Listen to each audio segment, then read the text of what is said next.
Take doctor 360 পক্ষ থেকে আপনাকে স্বাগত। তো স্টুডেন্টস, আজ আমরা দেখো কিভাবে আপনারা নাউন শিখবেন এ টু জেড। নাউন কি, নাউন কাকে বলে, নাউন কোন ক্ষেত্রে আপনি ব্যবহার করতে পারবেন, নাউন সেন্টেন্সের কোন অংশ, এগুলো নিয়ে আজকে আমাদের মূল টপিকস।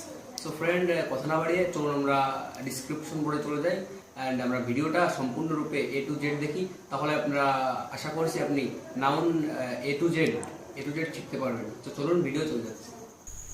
নিচের সেন্টেন্সগুলো লক্ষ্য করো। রাজ্জাক লিভস ইন ঢাকা, রাজ্জাক ঢাকায় থাকে। উই ড্রিঙ্ক ওয়াটার, অর্থাৎ আমরা পানি পান করি। He is a good boy, অর্থ সে ভালো ছেলে। আমরা যদি প্রথম সেন্টেন্সটিতে লক্ষ্য করি তাহলে দেখতে পাই রাজ্জাক এবং ঢাকা যথাক্রমে একজন ব্যক্তি ও একটি স্থানের নাম। দ্বিতীয় সেন্টেন্সটিতে ওয়াটার একটি বস্তুর নাম, এবং যদি আমরা তৃতীয় সেন্টেন্সের দিকে লক্ষ্য করি তাহলে দেখতে পাই বয় একটি মানব প্রজাতির নাম। এই ওয়ার্ডগুলো দ্বারা, অর্থাৎ রাজ্জাক, ঢাকা, ওয়াটার, বয়, এগুলো দ্বারা কোনো না কোনো কিছু নাম বোঝানো হচ্ছে। সুতরাং বলা যায় যে সকল ওয়ার্ড দ্বারা কোনো ব্যক্তি, বস্তু, প্রজাতি প্রভৃতির নাম বোঝায় তাদেরকে নাউন বলে। চলো বন্ধুরা, এবার বিভিন্ন প্রকার নাউনের কয়েকটি উদাহরণ দেখে নেওয়া যাক। Proper noun: Nazneen, the Daily Star, Britain, the Quran, the Himalayas. Common নাউনের কিছু উদাহরণ হলো man, boy, cow and flower.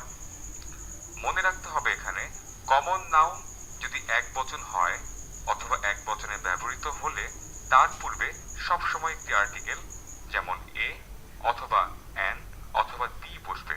For an example, the boy is playing in the field. এখানে বয় দ্বারা একটি ব্যক্তি বোঝানো হচ্ছে এবং এটি হলো একবচন, এবং এর পূর্বে আমরা দি আর্টিকেলটি ব্যবহার করেছি। Collective noun: class, committee, meeting, assembly, army, etcetera. Material noun: gold, wood, water, glass, coal. Abstract noun: honesty, kindness, beauty, laughter and childhood.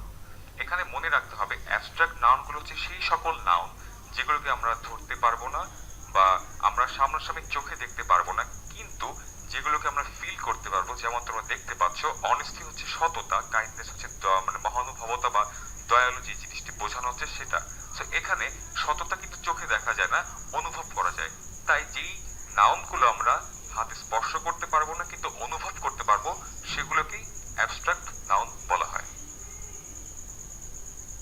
চলো এবার সেন্টেন্সে নাউন এর ব্যবহার ও অবস্থান সম্পর্কে আমরা জেনে নিই।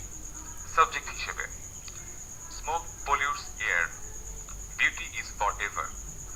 এখানে স্মোক এবং বিউটি দুটি হচ্ছে নাউন, এবং সেন্টেন্সে এগুলো সাবজেক্ট হিসেবে প্রথমে বা শুরুতে বসেছে।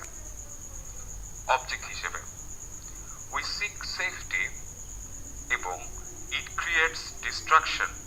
এখানে সেফটি এবং ডিস্ট্রাকশন দুটি নাউন, এবং এই দুটি নাউন সেন্টেন্সের শেষে অবজেক্ট হিসেবে ব্যবহৃত হয়েছে। কমপ্লিমেন্ট হিসেবে: হি ইজ এ সিঙ্গার এবং Sachin is a cricketer. Preposition এর অবজেক্ট হিসেবে: cows leaves on grass, fishes lives in water. Possessive case হিসেবে: ওয়াটারস ক্রিয়েচার্স আর বিউটিফুল। জিরান্ট হিসেবে: sleeping is good for health. এখানে স্লিপিং জিরান্ট হিসেবে ব্যবহৃত হয়েছে, এবং এই জিরান্টগুলোকে অনেক সময় ভার্বের মতো মনে হলেও সেন্টেন্সে এগুলো নাউন হিসেবে ব্যবহৃত